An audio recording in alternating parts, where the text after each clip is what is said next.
Hello everyone, how are you doing? This is MD Tech here with another quick tutorial.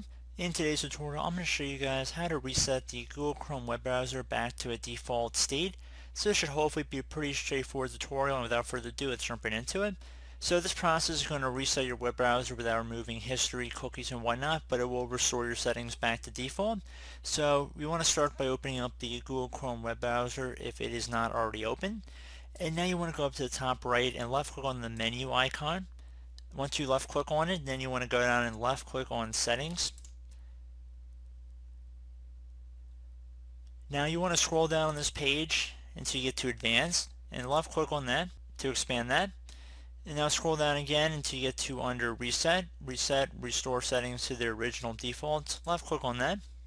And you can see we get a notification here saying this will reset your startup page, new tab page, search engine, and pin tabs.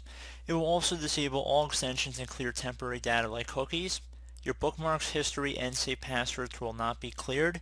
If you want to help make Chrome better by reporting the current settings, you can keep that checked. Otherwise, just uncheck it and then left click on reset to commence this process. It might take a moment, so just please be patient.